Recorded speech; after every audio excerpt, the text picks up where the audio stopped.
Boa tarde a todos e a todas. Para quem não me conhece, meu nome é Igor, sou defensor público do Estado do Mato Grosso do Sul, recentemente nomeado a diretor da Escola Superior da Defensoria Pública, e é com imensa alegria e com imenso prazer que hoje nós realizaremos a nossa primeira live. O assunto é perspectiva de gênero nos julgamentos de feminicídio, assunto extremamente importante para aquelas pessoas que gostam do Tribunal do Júri, que são estudiosas, que são amantes do Tribunal Popular. Nós teremos duas debatedoras conosco hoje, a doutora Renata Tavares, defensora pública do Rio de Janeiro, defensora pública do Júri da comarca de Caxias, vai estar conosco debatendo com a nossa doutora Graziele Carra Dias, defensora da mulher aqui de Mato Grosso do Sul. Eu costumo dizer que as assistidas da doutora Graziela, apesar da vulnerabilidade que elas sentem, elas são felizardas por serem atendidas pela doutora Graziele, que é a personificação da defesa da mulher aqui em Mato Grosso do Sul. Gostaria de agradecer imensamente as duas debatedoras que hoje estarão conosco, e também ao nosso lado, quem vai mediar o debate será a doutora Thaís Dominato Silva Teixeira, coordenadora do NUDEM, do Núcleo de Defesa da Mulher aqui de Mato Grosso do Sul, que vai mediar os trabalhos e coordenar o debate. Doutora Thaís, a senhora está com a palavra, e também gostaria de agradecer imensamente a presença da senhora. Por favor, eu vou convidar a doutora Graziele para tomar assento aqui para iniciar os trabalhos. Muito obrigado. Doutora? Ok. Olá, quase boa noite aqui no MS. Vamos começar então essa live da Escola Superior da Defensoria Pública. Agradecer mais uma vez o Dr. Igor, agradecer a doutora Graziele, eu já ia dizer Grazi. A doutora Graziele é a minha colega de NUDEM, é a minha amiga, é quem eu posso dizer me iniciou nesse caminho sem volta de luta mais aprofundada pelo direito das mulheres. E hoje nós vamos ter também a doutora Renata Tavares. Ela já está com a gente? Ela já entrou. Então, a doutora Renata, que é uma potência de defensora lá no Rio de Janeiro, que é uma potência por onde passa. Então, muito obrigada, doutora Renata, por ter aceito o convite. E hoje, doutora Renata, Hoje ela já entrou? Estou falando com ela? Que a gente decide. Pode continuar, então? Pode sim. Hoje aqui no nosso estado é o Dia Estadual de Combate ao Feminicídio. Nós estamos vivendo um momento bastante delicado. Só nesse ano nós tivemos 16 casos aqui no estado e num crescente agora nesses últimos meses de pandemia, o que nos assusta bastante. A gente sabe que, na verdade, as causas, as raízes do feminicídio não é a pandemia. É óbvio que nesse momento esse problema é amplificado por conta da pandemia. As mulheres e seus agressores estão mais tempo juntos dentro dos lares, mas a raiz disso tudo a gente sabe, a causa disso tudo, dessa violência contra a mulher, é o machismo, é o patriarcalismo. E sendo essa raiz do machismo, esse é um problema de toda a sociedade. Sendo assim, hoje nessa live, doutora Grazi, doutora Renata, a gente vai discutir mais especificamente sobre o nosso dever como defensores, defensoras, como operadores e operadoras do direito, em não revitimizar a mulher quando a gente se depara com um crime de feminicídio ou tentativa de feminicídio, mas além disso, nós vamos discutir sobre o nosso dever também de não banalizar, de não naturalizar, de não justificar a qualquer custa esse tipo de violência, e assim a lei contribuir para não manter a violência contra as outras mulheres. Então é sobre isso que nós vamos falar, essa perspectiva de gênero no julgamento dos crimes de feminicídio. Tanto a doutora Graziele quanto a doutora Renata, elas participaram do trabalho interinstitucional que elaborou as diretrizes nacionais para investigar, processar e julgar os crimes de feminicídio.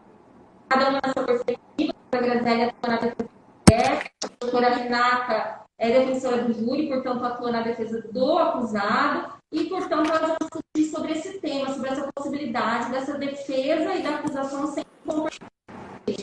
Eu prometo não perder tanto, porque eu vou ficar aqui também aprendendo com elas. Eu só vou iniciar, né, e aí eu vou passar a bola mesmo para elas debaterem, conversarem. Grazi, eu queria começar te perguntando sobre a defesa da mulher, né? A partir da Lei Maria da Penha, os dados mudaram um pouco para a defesa da mulher em situação de violência doméstica, né? E os feminicídios, a maioria são no contexto de violência doméstica, são os feminicídios íntimos, com a previsão nos artigos 27 e 28 dessa lei, que traz ali a necessidade dessa mulher estar assistida o tempo todo, tanto nos processos criminais quanto nos processos cíveis, por um advogado ou a Defensoria Pública. A Defensoria ganha um novo papel nesse momento, né? Até hoje, nós somos muito questionadas sobre essa atuação da Defensoria Pública. Por que tem uma defensora fazendo a defesa da vítima? Se já tem o Ministério Público ali, né? Então, eu queria que você esclarecesse um pouquinho essa questão de demonstrar que nós não somos assistentes de acusação e diferenciar em relação à defesa da vítima. Bom, gente, boa noite. Muito obrigada pelo convite. Oi, Renata, tudo bem? Oi! Tá me Todo mundo ouvindo? tá aí conversando e vendo. Olha, eu vou começar a responder essa pergunta da Thaís de um jeito, né? Thaís também, não dá nem para chamar de doutora, de um jeito que eu tenho pensado muito sobre isso nos últimos tempos. E vou citar, né, Simone, porque ninguém nasce defensora, Thaís, a gente se torna defensora. Ninguém nasce defensora, a gente se torna defensora. 15 anos atrás, quando nós fizemos nosso concurso, que a gente era do mesmo concurso, a gente não via nada sobre isso. Não tinha a Lei Maria da Penha, 2005, a Lei Maria da Penha versão em 2006. Então, a gente não tinha essa perspectiva de gênero em lugar nenhum. O que era para a gente ser defensor e para passar no concurso? Era a defesa do réu. Então, a gente teve que se abrir para isso. Já veio o ECA e a gente entrou na infância, já veio as questões indígenas, todas as outras questões, as demandas foram surgindo e a defensoria foi entrando nessa demanda com as defensorias individualizadas. Por que a gente ainda encontra resistência quando o assunto é a defesa da mulher? Em todos os aspectos, não só nos acompanhamentos processuais. A gente não vê essa resistência, por exemplo, quando são dois defensores numa audiência de divórcio, em que um defensor está atuando pela mulher, o outro está atuando pelo homem, né? Pode até ter uma violência patrimonial, uma violência psicológica, até outras formas de violência. Então, a gente precisa primeiro internalizar isso e sair dessas caixinhas que a gente foi criada e é assim, todo defensor e defensora pública tem que saber atender mulher. A perspectiva de gênero ela não está isolada, ela não está só no atendimento da defesa da mulher. A gente encontra a mulher com questões vítima de violência doméstica, violência familiar ou da violência de gênero, que é o contexto todo, não só no ambiente íntimo, né, no ambiente do lar, em todos os atendimentos da defensoria. É a mulher que vai buscar a medicação, é a mulher que vai buscar o divórcio, é a mulher... Então assim, a gente tem que aprender a mudar essa perspectiva e a atender essa mulher. E na tentativa de feminicídio ou no feminicídio, em que a gente atende as vítimas diretas e indiretas, não poderia ser diferente. Por quê? Porque esse acompanhamento, esse efetivo acompanhamento, dá o direito à informação, que é o direito basilar, dá o direito à memória da vítima. Então, esse documento, que a Renata participando da construção, que é diretrizes, que vai desde o acontecimento do crime até o final, até o tribunal do júri, na perspectiva de gênero. Como que você faz para ter essa perspectiva de gênero? Como que você não desqualifica a mulher e consegue fazer uma defesa bem feita e fazer o acompanhamento? E a gente não pensa só na parte criminal, né, Thaís? A gente pensa na parte civil mesmo, nas questões da indenização, nas questões de seguro, por exemplo, a gente já teve caso aqui, nas questões de inventário. Então, são vários direitos satélites e anexos que fazem parte do contexto do feminicídio, da tentativa de feminicídio, que a gente não pode desconsiderar. E a defensoria tem que estar pronta em todos os setores, não só a defensoria, né? Mas todos os envolvidos nesse atendimento, desde a fase do bombeiro até o desembargador que está julgando o recurso do tribunal do júri, tem que ter essa perspectiva de gênero. Tem que ter essa perspectiva de gênero. Agora eu vou passar a bola para Renata. Oi, Renata. Oi, Grazi. Bem, Tudo bem? Deixa eu fechar a janela aqui que tá um barulho. Daqui a pouco o pessoal vai começar a gritar aqui, Laranjeiras, uma gritaria. Renata, aqui, aqui em Mato Grosso do Sul, aqui em Campo Grande, a gente teve 5 feminicídios esse ano, que é um número, assim, só em Campo Grande bem considerável, né?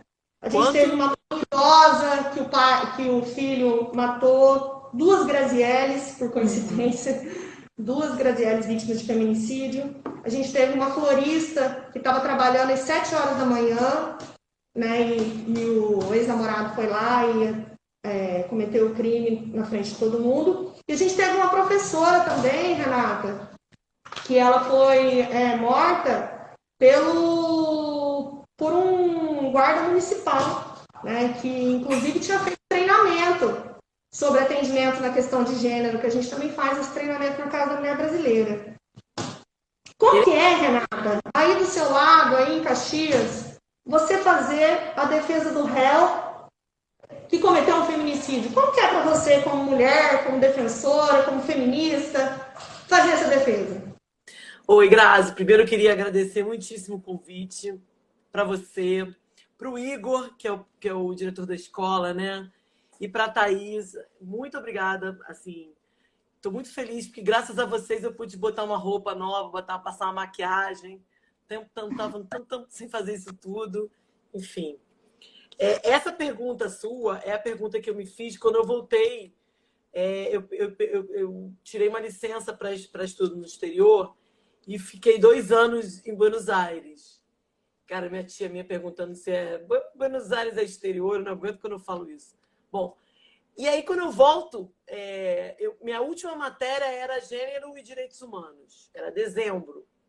Em janeiro eu ia começar o Tribunal do Júri como titular no Júri de Caxias. E o meu primeiro júri era 8 de janeiro. Nunca vou esquecer dessa data. E era um feminicídio. Nessa época, 2013, não tinha esse nome ainda. Mas o sujeito tinha matado a ex-mulher, deu um monte de facada na sogra e no vizinho que tentou separar a briga. E eu peguei as cópias do processo e falei, gente, o que eu vou fazer? Porque depois de toda essa formação, porque, primeiro, Grazi, eu acho que a gente tem que dar um salve aí para a coletiva, né? Que acho que a coletiva de mulheres defensoras é um pouco isso. É quando nós, mulheres defensoras, nos damos conta de todas as violências que a gente sofre, a gente não sabia nomear. Então, eu vou para o júri e fico pensando, o que eu vou fazer com isso? E aí, Grazi, isso me lembra uma época, muito quando eu era criança, quando eu tinha 14, 15 anos, e um dos motivos que me fez eu escolher ser defensora e principalmente trabalhar no júri foi um grande amigo da minha mãe, um grande tribuno lá da minha terra, em Cambuci, e mamãe falando da defesa, mamãe no telefone conversando com meu pai e falando da defesa, que ele tinha uma defesa incrível e tal, e falando que ele era um cara da roça, era uma coisa de cachacídio, sabe? Eu falei, gente, como é que eu vou fazer essa defesa? Porque o meu estômago não vai me autorizar a fazer. O que eu estou querendo falar de uma situação e de outra? Do cachacídio e do feminicídio.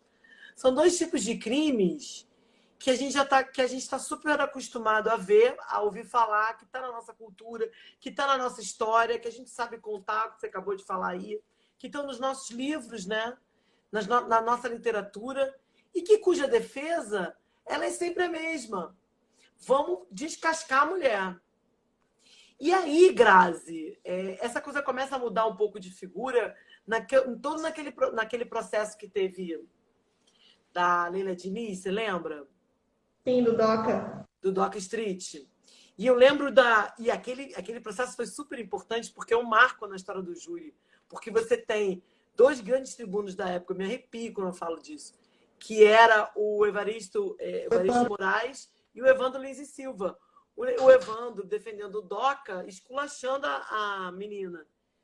E o Evaristo Moraes falando, olha, não matem a Leila de novo, vocês estão morrendo. E eu acho que essa frase é bem isso, não matem ela de novo. E aí eu fui para esse júri. E aí, cara, porque eu tenho essa perspectiva de gênero, eu fui formada, não na faculdade, não pela defensoria, mas graças ao meu mestrado, à militância em direitos humanos e como feminista, eu falei, cara, eu não posso ir pro plenário com essa perspectiva, sem ter essa noção de que eu sou um funcionário público e que eu tenho que agir sob a perspectiva de gênero, inclusive quando eu faço a defesa criminal. Então, a ideia era chegar no plenário, fazer a defesa sem violar direitos humanos. Em 2015, eu defendo essa tese e falo lá no Congresso Nacional, falo, olha, gente, o que eu estava querendo dizer em 2015 era, olha, a gente tem que começar a definir, estabelecer exatamente o que é amplitude e plenitude de defesa. Amplitude e plenitude de defesa não é uma autorização para a gente fazer o que a gente quer da maneira como a gente quer. Né? Aí as pessoas me criticam, eu sou super criticada até hoje, porque eu falo, tem limite na atuação da defesa. Tem limite. Tem limite ético? Tem limite ético, sim. Você pode ser responsabilizado internacionalmente por isso, amor. Eu, inclusive, em homenagem a essa fala aqui, eu estava desenvolvendo, até estou pensando em reescrever o artigo de 2015, exatamente para a gente remarcar a ideia de que é devida diligência. Lembra, Gazi, quando a gente se conheceu? Lembro. E que a gente estava nesse debate sobre feminicídio, que inclusive a Defensoria Pública foi a última instituição a ser chamada, e foi quando a gente começou a falar de devida diligência. Ali, direito das vítimas, né? Memória, justiça, verdade e reparação. Nessa história de devida diligência, quando o Sistema Internacional de Direitos Humanos e o Sistema Interamericano de Direitos Humanos falam de devida diligência, eles falam de um dever geral do Estado de prevenção, de evitar, né, o crime, evitar a cultura, e um dever específico de cada um dos funcionários do Estado. Se nós somos funcionários do Estado, a gente não pode chegar no plenário e ficar violando direitos humanos. Ofendendo a vítima. Eu vejo assim, Renata, aqui em Campo Grande, né, a gente faz bastante acompanhamento dos casos de feminicídio. A gente fez um caso muito famoso aqui de uma musicista, que foi até a doutora Camila que fez, que acompanhou no plenário. E a gente sente que o plenário foi nisso, né? Foi advogado, daí eu acho que a gente tem que ampliar isso, porque enquanto a gente está falando só para defensor público, para funcionário público, isso não é. Você não pode ser um violador de direitos humanos ao exercer a advocacia. Também você tem que ter limites éticos e morais, não é? Então, o advogado também, em plenário, ele tem que saber respeitar a memória da vítima. Tá a família da vítima ali, tá as filhas, tá a mãe, e ele tá lá descascando, que nem você falou, para não falar, né, as piores das ofensas. Esse júri aí foi muito pior. Foi muito pior, porque a gente via que isso estava dando um efeito inverso, ele estava indo contra a defesa do réu. Só que eu te pergunto, quem que deve intervir nessa hora lá no plenário, lá no tribunal do júri mesmo, para manter as questões de gênero e preservar a intimidade e não violentar os direitos humanos da mulher, da vítima de violência? Quem que deve manter a ordem ali no plenário? Eu que tinha que interceder? Promotor que tinha que interceder, todo mundo tem que interceder? Quem tem que interceder é o juiz, né? Primeiro que tem que botar ordem no plenário é o juiz. Né? O juiz vai ver a pessoa falando, olha, meu filho, isso aí você não pode fazer, você não pode falar, calma aí. Cara, eu lembro uma vez que eu tava... Renata, se eu não me engano, existe até um enunciado, não tem? Do Fonavid nesse sentido? De indeferimento? Sim. Né, de indeferir perguntas que violem, né? Ela pediu para repetir. Repetir? Eu estava falando com a Renata sobre essa questão, a Grazi perguntou da intervenção. Quem que impede, né, de violentar a memória da vítima no momento do júri ou ofendê-la? E aí, se eu não me engano, Renata, não existe alguma coisa no sentido de ter um enunciado do Fonabid para que os juízes impeçam esse tipo de perguntas, de questionamentos? Não sei, cara. Acho que tem. Tem um enunciado do Fonavit que fala que toda mulher tem que ser acompanhada de advogado, né? A mulher ou as vítimas, né, diretas e indiretas, tem que ser acompanhada de advogado ou de defensor público, né? Também no feminicídio. Não, mas isso aí é assistência vítima do artigo 17, 27, 28 a gente está falando da lei da pena. do Isso aí que a 27 gente tem que trabalhar essa ideia na cabeça das pessoas, porque as pessoas acham que as vítimas não. A mulher apanha a vida inteira, quase morre, entendeu? Igual aqui no Rio de Janeiro, gente, vocês não têm noção. Foi um horror quando eu fiz a primeira assistência à vítima. Porque eu cheguei lá e falei, olha, tô aqui. Engraçado que a assistência à vítima ela é muito maior do que um papel. Eu não sei como é. Grazi sabe melhor do que eu, né? Porque Grazi que inclusive me influenciou nisso, né? Eu só resolvi fazer isso por causa de Grazi, né? Grazi falou, não, eu faço, eu vou fazer, não sei o que. Eu falei, então eu vou fazer também. Escrevi um texto, falei, cara, quero fazer. Agora, Grazi, eu não sei se você vai concordar comigo. Tem uma coisa interessante que é o papel da assistência à vítima, ele é muito maior do que a atuação no plenário em si. Ele Sim. vem antes com a preparação, tipo assim. Com certeza. Renata, talvez a gente nem precise atuar em plenário.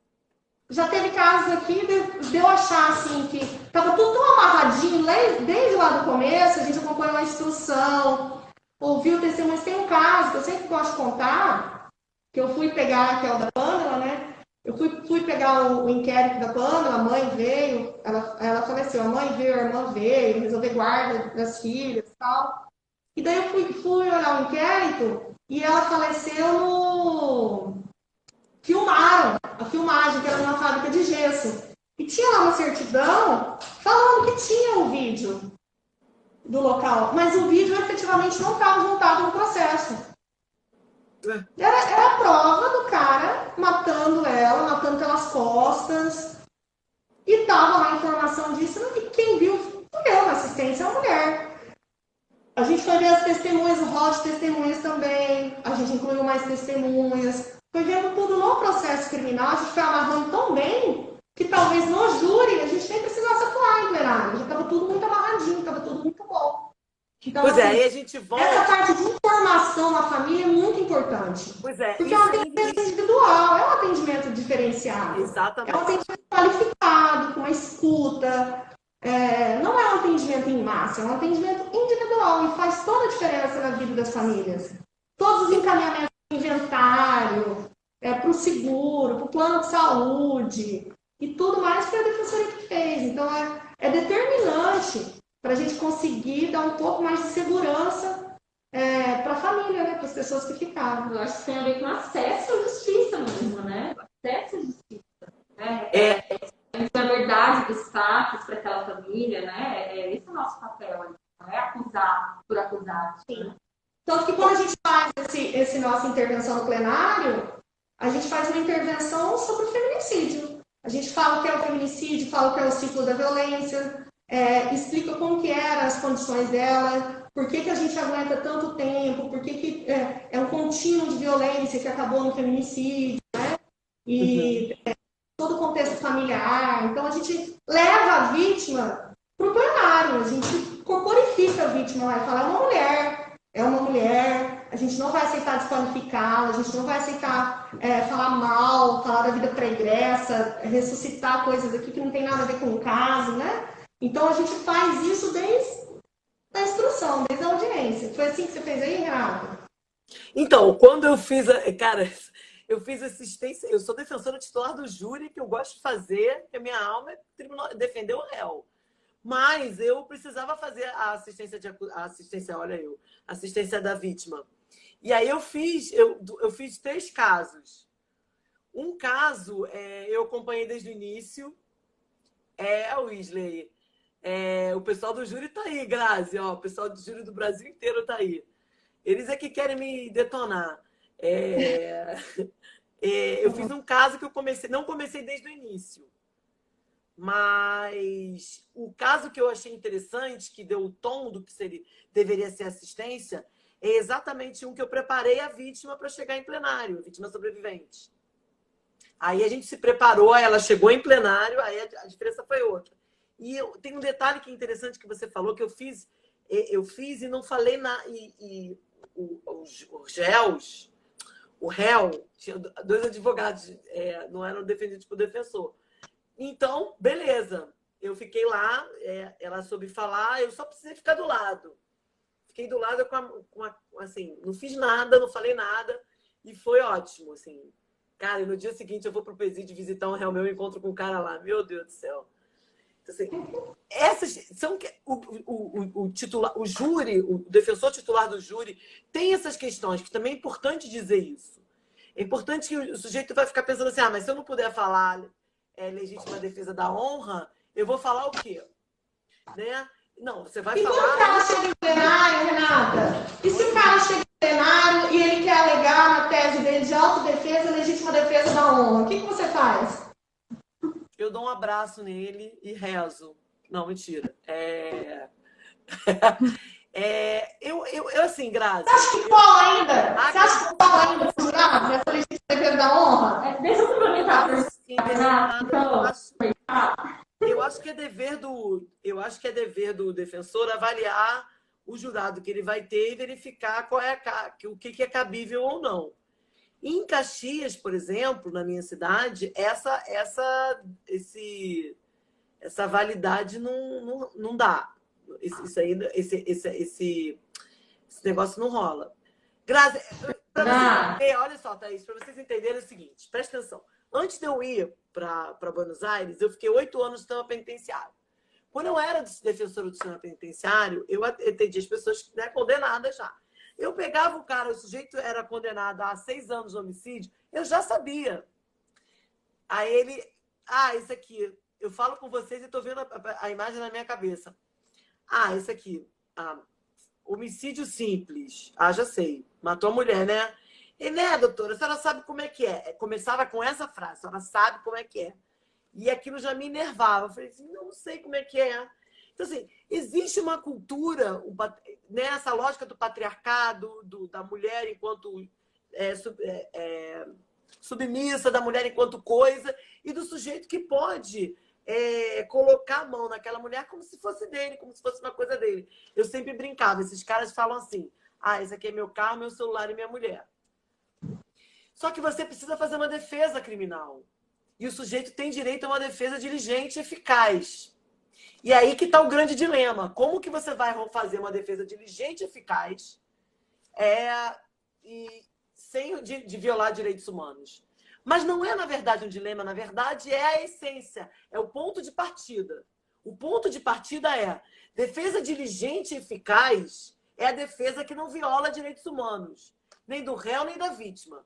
Quando você vai no plenário de júri e você tem um crime gravado, como eu já tive várias vezes, você não vai discutir autoria e materialidade. Ninguém discute autoria e materialidade em determinados crimes. Por que a gente vai discutir autoria e materialidade num crime que foi absolutamente gravado? Como é que é, meu Deus do céu? Num crime que foi absolutamente visto. Você falou aí, matou a mulher na frente de todo mundo. Aí você vai para o plenário e fala, não, legítima defesa da honra. Por quê? Se ele tivesse matado um homem, você faria isso? Só que o que eu queria chamar a atenção? Qual é o nosso problema aí? Que nós, defensoras e defensores de júri, de titularidade do júri, a gente tem que ter isso muito claro na cabeça. Na medida que a gente vai para o plenário e a gente usa esse tipo de argumento, a gente está alimentando uma situação estrutural de coisa contra a mulher. Não é possível que depois de 2006, a gente tem 2016, são o quê? 14 anos, e a gente ainda fica falando de Renata, agora eu vou fazer uma analogia aqui, defensores aqui de Campo Grande da capital.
Quem tá falando?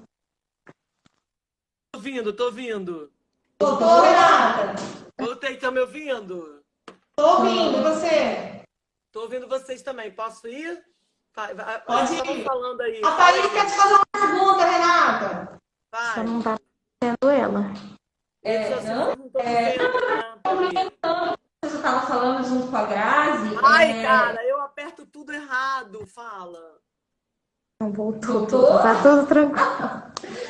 Eu queria complementar o que você estava falando junto com a Grazi, né, desse limite no plenário, porque a Grazi estava elogiando até os defensores aqui da capital que não utilizam desses argumentos, estereótipos, enfim, para estar fazendo a defesa.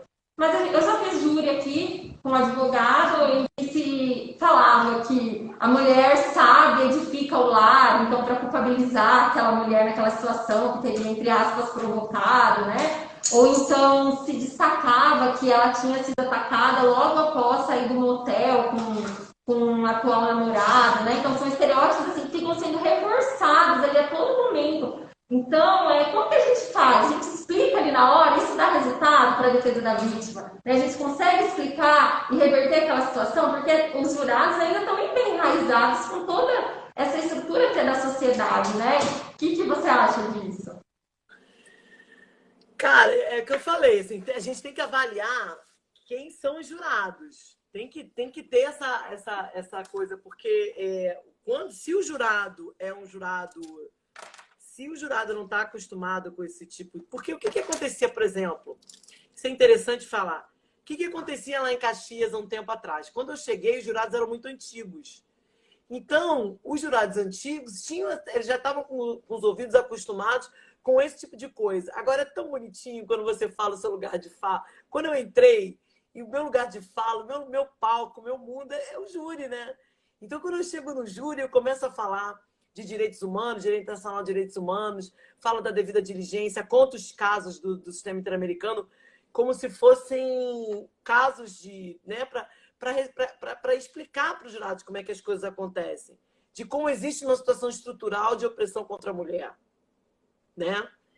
E aí, eu acho assim, tudo como a gente estava falando, né? Esse tipo de atuação, seja de defensor público ou de defensor privado, ele tem que ser execrado.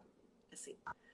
E isso é uma pontinha de uma coisa que eu tenho pensado muito. Né, Renata? Eu acho que isso é resquício do patriarcado. Foi assim que a gente aprendeu. É assim que a gente reproduz. Patriarcado, não, então.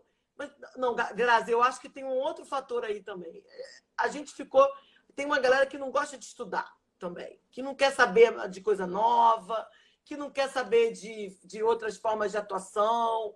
Porque, tipo assim, a pessoa chega para mim, chega e fala, olha, todo mundo em Caxias sabe quem eu sou, eu vou para as escolas falar de violência contra a mulher, eu vou para tudo quanto é canto falar. Então, todo mundo lá em Dallas sabe quem eu sou. Então, por que os géus querem ser defendidos por mim? Porque eles sabem que comigo vão ter uma defesa diligente e eficaz. Entendeu? E agora tá vindo vítima também, meu Deus do céu. Eu já tenho um negocinho assim de atender vítimas. Mas não no júri, né? Porque isso não... Mas aqui, Renata, vou falar, aqui na capital, eu acho que aqui em Campo Grande, né, na capital, não é um grande problema. A gente tem um maior problema, talvez eu veja, no interior. Porque aqui a gente não tem atribuição específica. Então tem que ter um professor. Mas eu acho que a tentativa de feminicídio à mulher e atende o réu. Então, como ter essa perspectiva de gênero e essa assistência à mulher? Aí, no Rio, provavelmente, na maioria de todas as cidades pequenas do país em que tem só um defensor, vai acontecer isso. Quem que a gente atende primeiro? Quem chegar primeiro, a gente atende? Ah, se não tem defensor? Se tem um defensor só. Quem chegar primeiro? Da vítima, né? Mas eu acho que muitas vezes a gente atende em primeiro lugar a vítima, que vem para pedir a guarda da criança que ficou, que vem para pedir atenção, né? Mas aí acaba por esse resquício que você começou falando no início, né? E a gente vai pro réu, né? Acaba indo pro réu. Gente, mas essa é uma pergunta que realmente eu acho difícil de responder. Eu acho que tem que ser quem chegou primeiro, não? Com certeza. Ô, Renata, e vamos voltar a falar um pouquinho devida diligência? Vamos. Nos casos em que a mulher, dessas 5 mulheres aqui que foram vítimas de feminicídio em Campo Grande, né, só em Campo Grande esse ano, dessas 5 mulheres, uma só tinha medida protetiva. Quando a gente fala para a mulher que ela tem medida protetiva e que ela sai com papel, o que a gente faz depois que essa mulher é morta para a gente responsabilizar o Estado que ele devia ter sido diligente e cauteloso nessa medida protetiva? Tem como responsabilizar o Estado nisso? Meu sonho, né, Grazi? Meu sonho. Esse é meu sonho de responsabilizar, porque é exatamente a história que responsabilizou o Campo Algodoneiro. O Estado mexicano não foi responsável pela morte daquelas meninas, mas ele foi responsável por manter uma situação de discriminação estrutural contra a mulher. Então, a história de Campo Algodoneiro é: 3 mulheres desaparecem, as famílias vão na delegacia, o delegado diz: ah, não, deve ter fugido com o noivo, ah, não, deve ter ido embora, ah, se fosse menina direita, estava dentro de casa. Quer dizer, foi o estereótipo de gênero. Aí, o que aconteceu? Não iniciaram imediatamente uma investigação séria, independente e imparcial. Os corpos foram achados depois no campo de algodão. O Estado não foi responsabilizado pela morte. O Estado foi responsabilizado pelas 24 horas em que passou entre eles irem falar com a polícia e o encontro do corpo. E o que a Corte Interamericana fala? Ela fala justamente da ideia do estereótipo e de como que o Estado contribuiu para criar esse estereótipo. Então, a gente, por exemplo, aqui lá em Caxias, a gente está com um projeto agora, que não é de Caxias, é de outros municípios da Baixada Fluminense, que a gente vai responsabilizar o Estado, mas não é no caso de feminicídio, é caso de violência institucional, que uma criança de 14 anos foi assassinada. Qual é a responsabilidade do Estado em relação a isso? Quer dizer, qual é a conexão que ele tem? Foi uma polícia.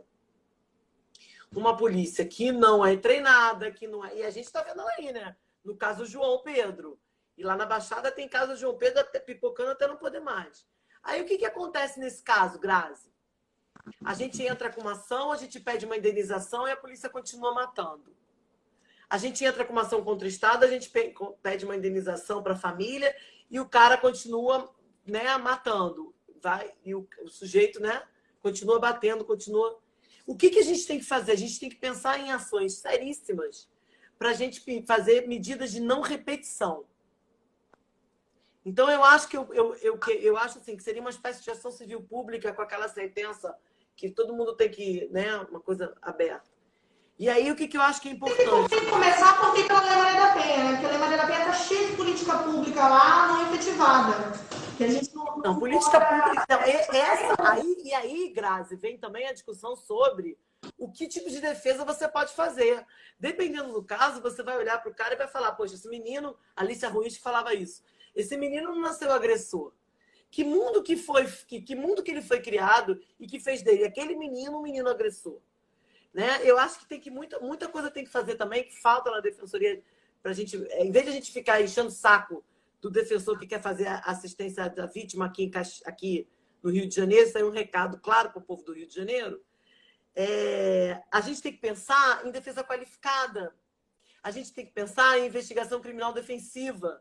Isso eu vejo, Renata, eu vejo assim, nos dias que eu faço aqui, voltando a elogiar os colegas, né, daqui da capital.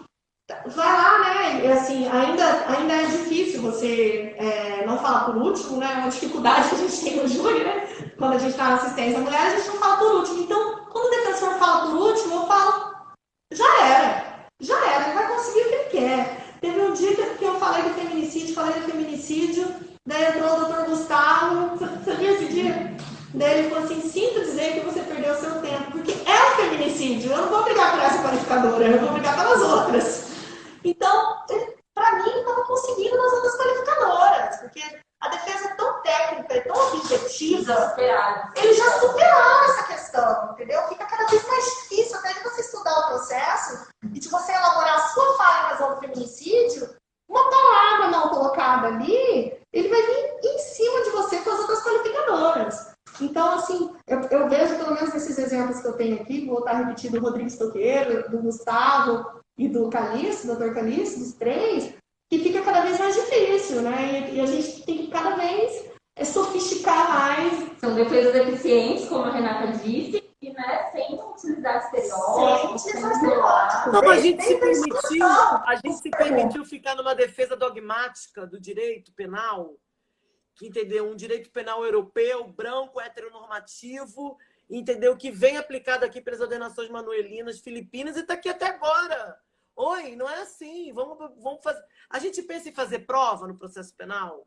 Eu não sei como é que é aí no MS, mas aqui no RJ é um horror, cara. Entendeu? A gente não pensa em prova, a gente não pensa em falar em testemunha, de que tipo, né? Eu, por exemplo, sou uma pessoa... gente, olha só, teve uma mãe da menina que foi assassinada, que eu fui super legal com ela, assim. Cara, ela não entendeu muito bem, ela me perseguia. Quando ela descobriu que eu estava defendendo o cara que estava sendo acusado de matar o filho dela, ela me perseguia em tudo quanto é canto, pedia, pelo amor de Deus, para eu não fazer isso. Para eu não fazer, eu falei, minha senhora, não é assim. Mas é por quê? Porque você tem, né um atuar com elegância, né? Em relação à vítima e tal. E eu acho, Grazi, que a gente tem muito... E, Thaís, a gente tem que pensar muito nisso, cara. Porque eu tenho feito... Eu acabei de fazer agora, rever... Eu li todas as decisões da Corte Interamericana e do Sistema Interamericano sobre defesa criminal. E é impressionante como eles vão atrás da atuação do defensor e de como a nossa fala, o nosso discurso, o nosso atuar pode gerar responsabilidade internacional. E esse discurso que alimenta essa situação de desigualdade, de discriminação estrutural, ela é muito complicada. Então, assim, tem que mudar. A perspectiva de gênero tem que entrar na cabeça do defensor e das defensoras públicas, dos operadores do sistema de justiça, juízes, promotores, entendeu? Eu acho que... Essa tese lá em 2015, eu lembro, lá no Congresso de Curitiba, né? Que foi essa tese lá. A pergunta era assim, né? Há limites? Era assim sua tese? Há limites? Não. Eu não perguntei. Não, você afirmou, né? Eu lembro que foi polêmica no Congresso. Dos crimes de foi muita polêmica. Teve muito debate, no cafezinho e tal. Você acha que melhorou? Você acha que de lá para cá isso abriu, isso dividiu, isso chegamos aqui, era tudo pasto e a gente deu uma melhorada ou não? Eu acho que deu uma melhorada, sim. Tomaram um susto. A galera meio que tomou um susto com o que eu falei.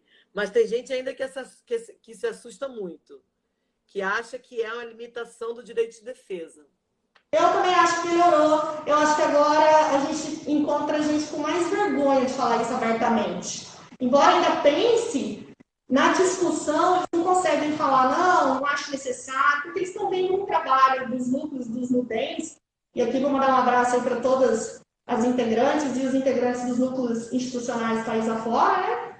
Porque a gente vem fazendo um trabalho coerente, uma litigância estratégica mesmo nisso, né? A gente conseguiu, por exemplo, a bilateralidade dos direitos do réu e da vítima. Se o réu tem direito a ficar em silêncio, a gente sabe, como a Simone já disse, que a vítima não é testemunha, a gente também não tem uma falha de incriminar.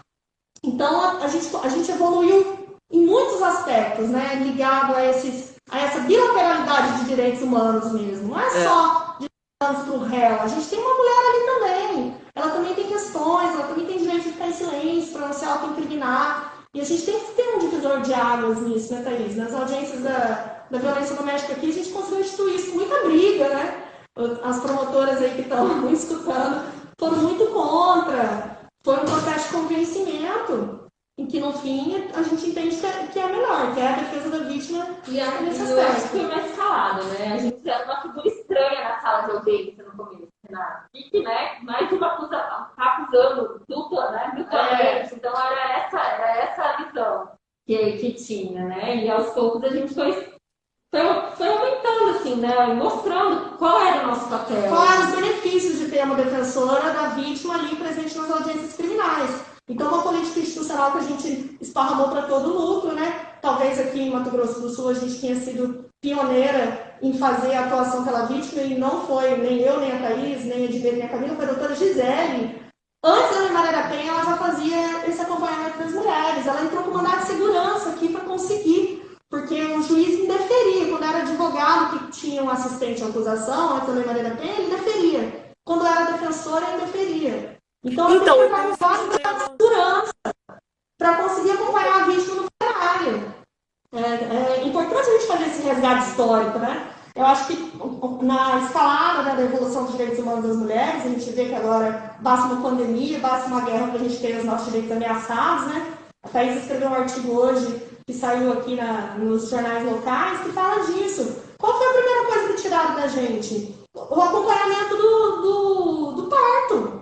Aqui não tinha nenhum caso de coronavírus, tinha 12 casos no estado inteiro. A primeira coisa que os hospitais fizeram foi não, a mulher vai ter que parir sozinha. Então, assim, a gente sempre vê que são os direitos das mulheres que são ameaçados, né, Renata? A gente tem que estar sempre vigilante. É bom a gente lembrar, fazer essa construção histórica aí do campo algodoneiro e da violência obstétrica, né, que foi um nome também, uma causa aí que a Defensoria levou para o país inteiro.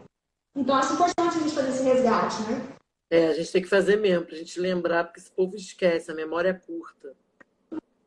E aí, a gente já falou demais, tem perguntas aí para isso? Tempo já, né? Vários comentários aqui. O Paulo Afonso dizendo que, graças ao trabalho da DPE, aqui, por exemplo, a STF definiu que o Estado deve indenizar o preso em condições desumanas. Acho que daquela linha, né, da responsabilidade do Estado, sim, né? Que foi as ações lá de Combá, né, que chegou até a STF. Esse caso do Estado, ainda mais quando a mulher tem a medida protetiva, ela já está no sistema, né? Eu acho que aí tem mais a razão mesmo de vocês defenderem essa tese. O que eu vejo? Não é só uma falha na proteção, porque a mulher tem uma medida protetiva. Mas foram várias coisas que foram falhando ao longo do caminho até acontecer o feminicídio. É isso que a gente tem que fazer uma linha do tempo de falhas, né? Do que aconteceu. Porque... tem que tentar entender os sinais de feminicídio também, né? Porque eles dão... É um crime que não acontece do dia para a noite. Ele é um crime que vai dando sinais que ele vai acontecer. Falhou lá no início, quando concedeu a medida protetiva e não deu assistência, não deu suporte. Onde está a falha? É uma escalada de falha, né? É um contínuo mesmo. Como é um contínuo de violência, feminicídio, também eu acho que... E eu acho que a gente precisa estudar mais o homem agressor também. A gente tem estudado pouco o homem agressor. Então, tá tudo na Lei Maria da Penha, mas as políticas públicas não são implementadas. A Lei Maria da Penha de 2006 tem pouquíssimos estados. Aqui a gente tem a sorte de ter a primeira Casa da Mulher Brasileira do país, uma Casa da Mulher Brasileira que funciona. Mandar um abraço aí para quem está ouvindo a gente, que trabalha lá na casa com a gente. Mas porque todo o sistema de justiça assim, se empenhou, entrou, abraçou a causa e efetivamente funciona. E tem o atendimento do agressor, tem o atendimento da vítima, tem a DEAN 24 horas, que também é importante fazer esse resgate histórico, que foi uma conquista, né? Ela só chegou com a Casa da Mulher Brasileira em 2015, antes a gente não tinha as DEANs 24 horas, as delegacias 24 horas. Então, assim, é conquista, né? Que a gente tem que ir lembrando e tem que sempre bater em cima para a gente não perder esses direitos e essas conquistas. Eu vou salvar alguns comentários que eu acho importante para vocês dois falarem, e aí depois a pouco a gente já tem que encerrar, né? Mas, por exemplo, a Moema, ela disse assim: se o advogado da comarca alega sempre a tese de legítima defesa da honra e absolve, né, se o advogado... Então, ela diz assim: me incomoda um pouco pensar que o réu assistido pela DPE, porque não pode pagar eventualmente o advogado, mas não terá a tese alegada. Né? Comparando isso, então, acaba prejudicando o fato da defensoria não mais alegar uma tese como a de legítima defesa. Na verdade, é o STF, né? Esse eu lhe digo. Mas a gente pode colocar. Né? Nesse sentido, será o advogado pode, a defensoria não. Então, a gente desconstrói. Mas sabe o que eu vejo? É que o advogado não pode. Pode. Também não pode, como a gente desconstrói isso tudo. A gente tem que ter exemplo também, né? Sim. Não deveria fazer isso. Pois é. E a gente não vai repetir, né? O erro. Então, a gente vai ser exemplo do contrário. Mas esse é um hard case. É uma zona cinzenta. É um lugar que a gente pode até tentar discutir um pouco. Como que ele vai fazer isso? As palavras que ele vai usar? Em que sentido ele vai fazer? Se ele tiver certeza absoluta de que esse argumento sendo usado, a pessoa vai ser absolvida. O que eu duvido. Eu duvido. Isso aí é desculpa. Eu acho que os jurados ajudaram muito, né, Renata? Os jurados, é que nem você disse, eu também, quando cheguei lá em Chapadão do Sul, foi a minha primeira comarca, eu fui pegar a lista de jurados e a gente tem lá um dispositivo que fala que a lista tem, eu não sei qual é a palavra exatamente, mas que a lista tem que relatar toda a sociedade. Estava lá vice-prefeito, estava vereador, estava assim, a elite branca, né, heteronormativa, os cristãos, não tinha ninguém no candomblé, não tinha ninguém espírita, não tinha essa variedade que a gente tem na sociedade. Isso, essa diversidade toda, Lá em Entendeu? Então, assim, daí foi um trabalho de mudar isso, porque a gente sabe que Já se fala muito mais hoje, né? Então, eu acho que hoje até os jurados já estão diferentes. Os jurados já não gostam. Por que isso, cara? É educação e direitos, entendeu? Educação e direitos. Tá em todo Peraí, só um lugar, pouquinho, né? gente. Vou pôr aqui na... O que você trem bom? Tá nosso tempo. Pô, acho que a gente já pode ir encerrando. Eu acho que sim. Tem vários comentários da Jeane falando da dificuldade ainda da resistência, né? Da defesa da mulher. A gente já falou um pouquinho sobre isso, né? Mandar um abraço para a coletiva das mulheres defensoras do país, para as nossas defensoras de todo o país que estão acompanhando a gente. É verdade. De Mato Grosso do Sul. Graças a Deus. Mas eu acho que a gente tem que começar a discutir, né? Sempre falar, dentro das nossas inscrições. Eu acho que eu volto naquela questão de que a gente tem que aprender a ser defensor a cada dia. Então a gente tem que se inovar, né, Renata? Tem que estudar, tem que colocar a perspectiva de gênero não só no tribunal do júri, mas tem que colocar. E não é só perspectiva de gênero, é raça, é classe, é geração, né? A gente vê, por exemplo, quando uma mãe é assassinada pelo filho, não é só questão de gênero, é questão de geração também. Cada vez mais a gente vê esses feminicídios, o gênero e etnia, as questões indígenas, as questões das ciganas. Então, a gente tem que fazer essa cruzada, essa interseccionalidade em todos os setores. É o meu recado final para isso, que a gente tem que ampliar a nossa visão, onde quer que a gente esteja atuando como defensor e defensora pública. Ótimo. Eu só vou agradecer, vou passar a palavra para o doutor Igor. Renata, muito obrigada. Muito obrigada, Grazi. Obrigada a vocês, gente. Foi muito boa essa conversa. Aprendi muito com vocês. Quer finalizar, Renata? Não, quero só dar um salve para a coletiva aí de mulheres defensoras e dizer que não adianta, que não pode defensor público violar direitos humanos. Grazi, todo mundo tem direito a que você está falando aí, é o direito a ser defendido por um defensor capacitado, com perspectivas de gênero e de raça. Isso não é um querer meu ou seu, ou da Thaís ou do Igor que está aí. Isso é um dever do Estado de propor capacitação para a gente, porque as pessoas que fazem uso desse serviço têm esse direito a contar com um defensor capacitado. No mais, querida, obrigada pelo convite. Que bom estar discutindo aqui. Nessa conversa eu tive várias ideias, Grazi, depois a gente conversa. Obrigada, tá, gente? Foi um prazerzaço. Olha, eu achei lindo esse dia do defensor, dia de combate ao feminicídio aí. Beijo. Obrigada. Pode ir Isso aí até aqui, então. lá para a doutora mesmo. Fantástica discussão, grata, Thaís, doutora Renata.